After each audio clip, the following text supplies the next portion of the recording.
Good afternoon, Dr. Todorova. My name is Bryan Haas. This is Taylor. Taylor, we're going to film this video. I want to make sure we get your permission. It's okay that we film or videotape this video. Can we get your consent? Yes? Yes. Okay, awesome. I'm just going to wash my hands. I've already washed my hands. We're going to start the examination. Okay, let's have you sit up nice. So we're going to first start off by inspecting, looking at the head. We're looking at the hair, looking at for the distribution of the hair and looking for texture of the hair.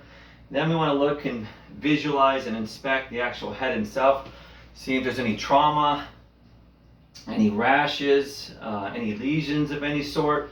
Then we actually want to get in there and we want to palpate the head. When we palpate the head, same thing, we're feeling for any lesions, any bumps. We're looking for any depressions, any hematomas of any sort. Her hair looks good, her head feels good there as well. Next, we want to get into and look at the eyes itself. We want to look at the overall view of the eyes. Is there any exophthalmos where the eyes are bulging out? Is there any eyes that are pushed inward, outward, upward, slanted, sideways? We also want to look at the eyebrows, the eyelids. We want to check the sclera to see if the sclera is nice and white. If it's yellow, that could indicate patient's got a jaundice and or a liver condition, cirrhosis of the liver. Then we're looking at the iris. We're looking at the pupils.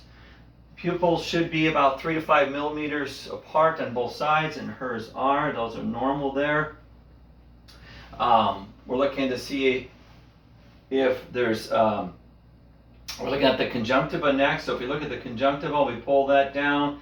There's a nice pink conjunctiva on the lower eyelids, and if we pull it up and look, the upper ones are nice and pink as well. The next part of the exam is we're going to do the Snellen eye chart. So this is a pocket eye chart. This should be 6 feet apart. We're going to have the patient cover their right eye, and then with their palm in their hand, they'll go ahead and read the last row of letters that they can. We're going to mark down whether it's 2020, 2015, 2060, etc. We'll mark that down, hold it 6 feet apart. Then we'll have our switch cover the left eye to test the right eye. And same thing, we'll have her look and see what line she could read, the bottom line, and mark and note that. Finally, we'll have her look and we're going to check both eyes to see what line she can see. We'll mark and note that. If we're in an office, most offices have a wall Snellen eye chart, and that's 20 feet away. All right, so we got that.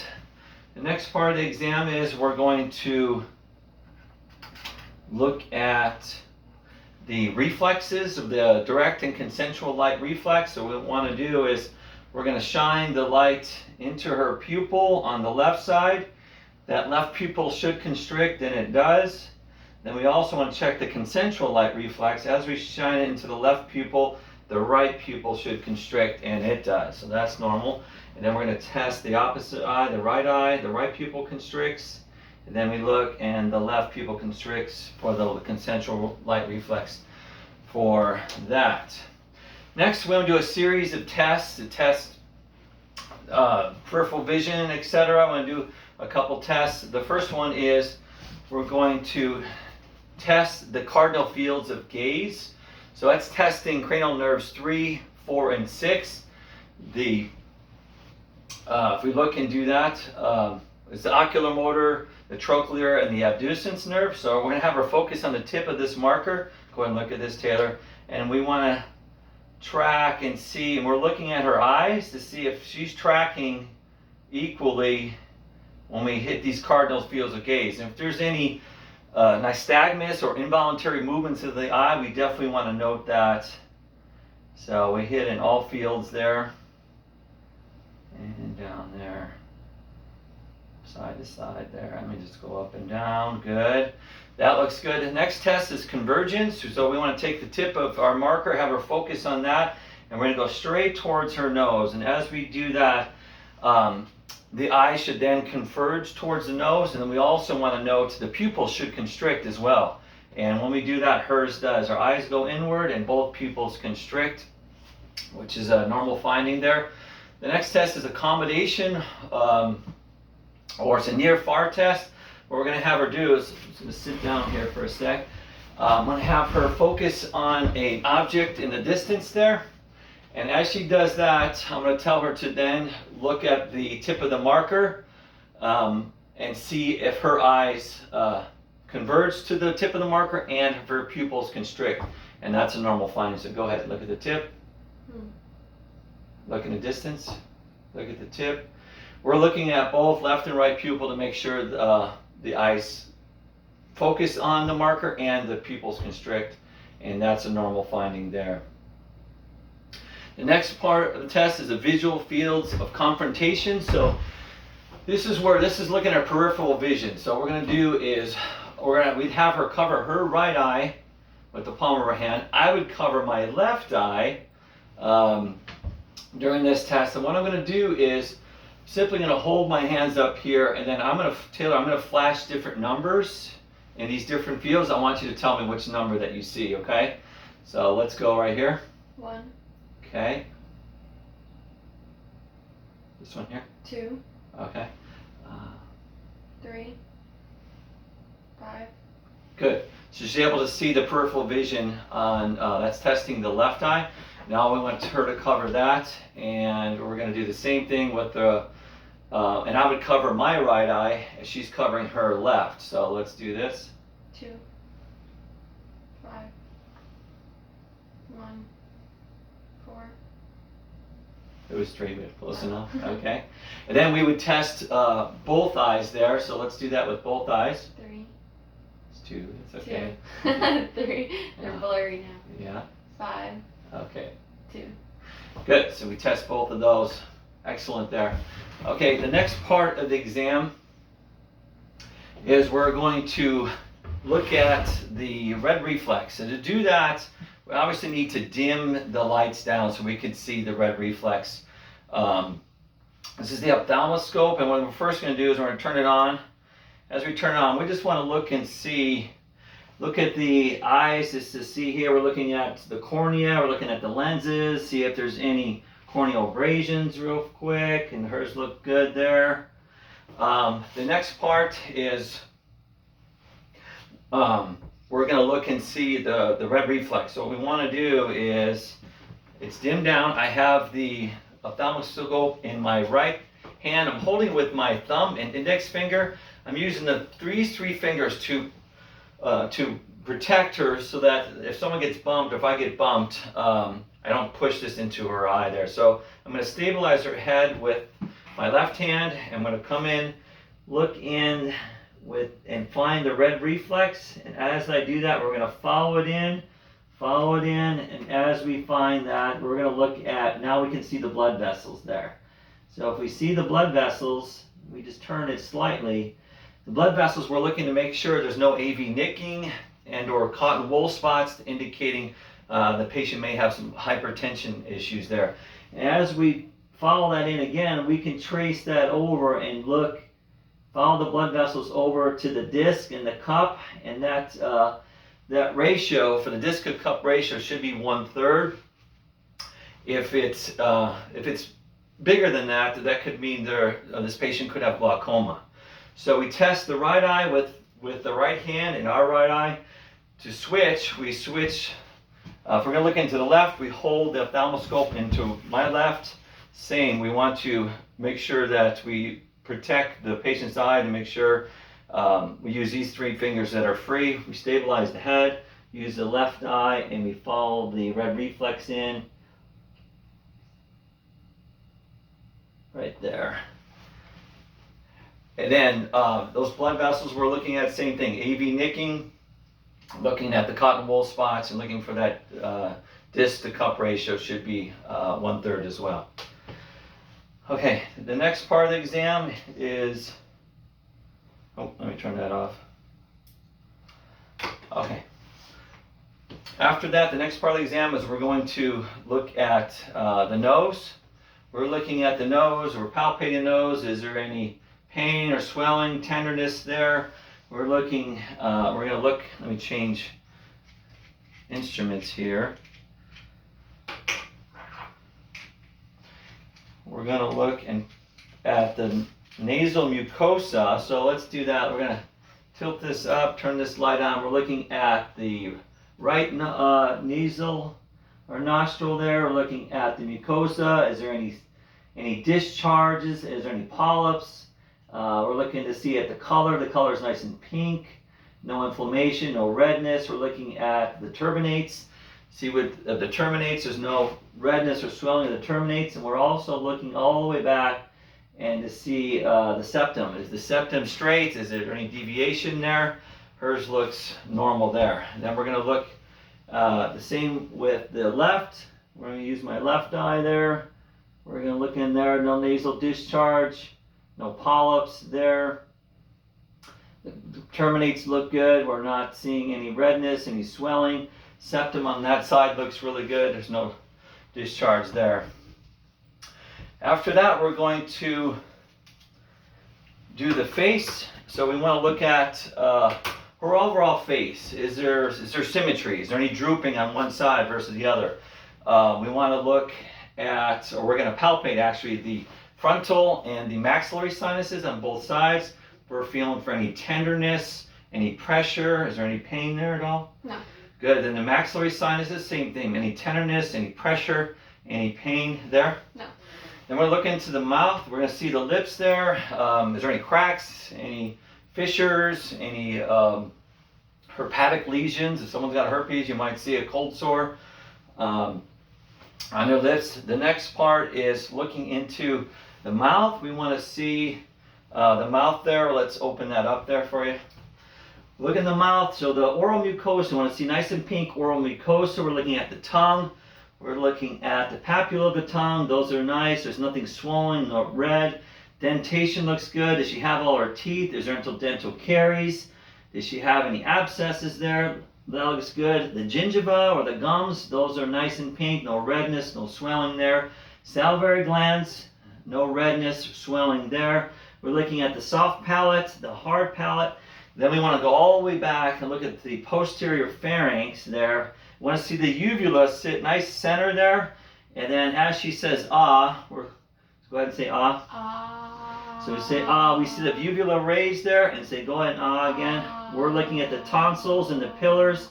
There's no swelling of the tonsils or the pillars there as well. And there, this here, when we do, she says ah. Ah. So we're testing the glossopharyngeal and the vagus nerve, and that's intact. The next, we want to have her test the strength of her tongue there. We want to go ahead and push her tongue into your left cheek and then push into the right cheek, testing the hypoglossal nerve there. So they'll look normal there. The next part of the exam is we're going to check for, we have a few specialty tests we're going to check for her hearing. The first one is, let's do the whisper test. So I would stand behind her about 2 feet or so. Let's do that. I'm going to whisper a series of letters or a sequence of letters and numbers behind her. She's going to close off on the tragus on her left ear. I'm going to whisper a couple letters and numbers into the right ear. C69. Okay, and then close off the tragus of this ear. T54. So I'd be about 2 feet apart. She could hear that.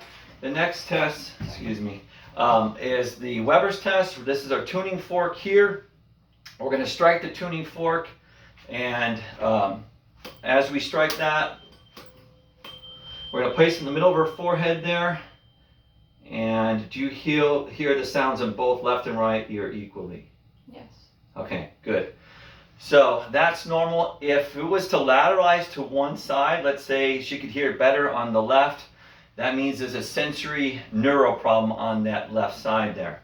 The next test is the Renee's test. Same thing. We're striking the tuning fork and placing it on the mastoid process of the left ear. Tell me when you don't hear it anymore.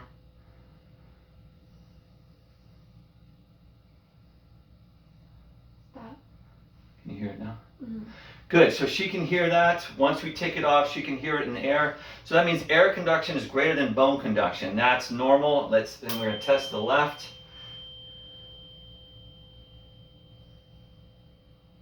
I mean the right, sorry.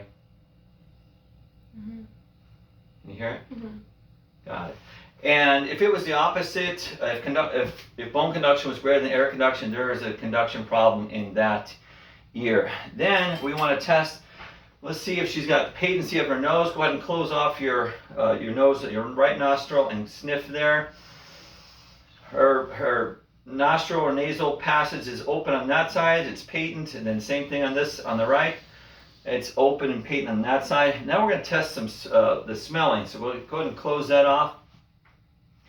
And go ahead and smell that. What does that smell like? Pepper. Pepper. Close the other one off. Close your eyes. I don't want you to look and see what I got in my hand here. Smell that. Lavender. Lavender. Okay. Good.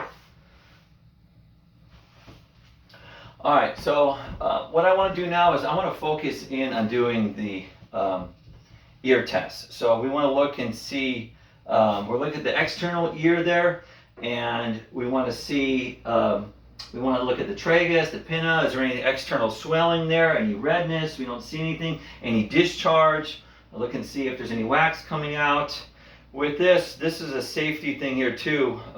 With the otoscope, we want to look into this. I'm going to hold it with my right hand. I have these 3 fingers free, and we're looking at the outside there. There's no redness there. We're going to go into the ear canal like so. We're going to stabilize that, and as we do, we're going to pull the pin up backwards, and as we do, then we can start to see the tympanic membrane. And tympanic membrane on the left there, we're looking at, we can see the malleus, we can see the cone of light, the umbo, and that cone of light is a reflection of there, but the umbo, that should sit on the left ear. That should be at 7 o'clock.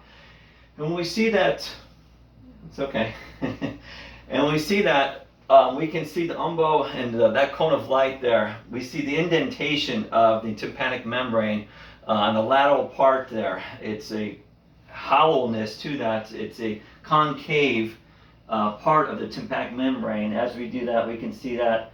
And there's no redness, no swelling, no retraction, no bulging of the tympanic membrane. That looks good. It looks nice and gray, pearly type of color there. And then we're going to look into the right one, and same thing. We're going to hold the otoscope, protect her head there to make sure this is not jammed into her ear. We're same thing. We're looking at the external part of the tragus, the pinna, and then we're looking into the ear canal and seeing she's got a lot of earwax here, but I can still see the tympanic membrane there, the cone of light there on the right side is at 5 o'clock. You can see the umbo. We can see the head of the malleus there. Nice pink color of the auditory canal there, and the tympanic membrane is nice and clear. No retraction, no bulging, etc. of the ear. Okay, wonderful. So let me shut that off. Next part of the exam is we're going to check some range of motions of her neck there. So let's have you turn your head to the left there as far as you can. Go ahead. Good. Turn your head to the right. Good. Let's go flexion straight down. We're assessing flexion, extension. Go ahead and extend back. Extension, left and right lateral flexion. Good. Good. Then we don't want to just test the SCMs, the sternocleidomastoids against resistance. Hold that nice and strong.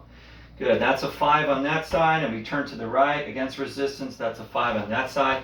Then we want to have her check the, have her shrug her shoulders. So go ahead and do that. Nice and good. All right. That's wonderful. That's testing the accessory nerve. We have a 5+ there as well. Now we want to check the lymph nodes there. We want to see the lymph nodes. We want to palpate the preauricular lymph nodes right in front of the tragus there, on the in front of that anterior. On the back side is the posterior auricular lymph nodes. Good. And then we want to palpate the anterior cervical. We're seeing if they're swollen. Are they swollen? Are they painful? Do they move, etc.? They should not be swollen. They should not be painful. They should be soft, and you should be able to feel maybe the anterior and the posterior. Sometimes you can feel that. Some mental underneath the chin there. We want to feel those lymph nodes as well. And then we have the supraclavicular lymph nodes we want to palpate and feel. And then lastly, we want to palpate and feel the occipital lymph nodes in the back there. We're going to palpate those. Those feel nice. Those feel good as well. There's no inflammation, no swelling, no redness, no pain or tenderness there. Next part of the exam is we're looking at the neck there. I want to see the neck, and we're seeing if the trachea is midline there. As she looks up there, it's midline there. There's no goiter, so if there's a goiter, you'll definitely be able to see that. Then we want to just do like a tangential view of the neck there, look on the side and see, is there any swelling? Maybe is there any nodules that are sticking out there? Nothing there, which looks really good. Then we want to actually palpate the thyroid gland. So we're going to stand behind the patient. We can find the thyroid by having, we touch the cricoid cartilage. We find the cricoid cartilage. If we go just inferior and lateral to the cricoid cartilage, now we're on the thyroid. I can palpate her thyroid. We're going to have the patient go ahead and swallow there. Good. And swallow again. Awesome. You can feel, as she swallows her, you can feel and palpate that thyroid gland going up and down slightly when we palpate that, which looks really good there. So, awesome. That concludes the exam. Thank you very much. My name is Bryan Haas.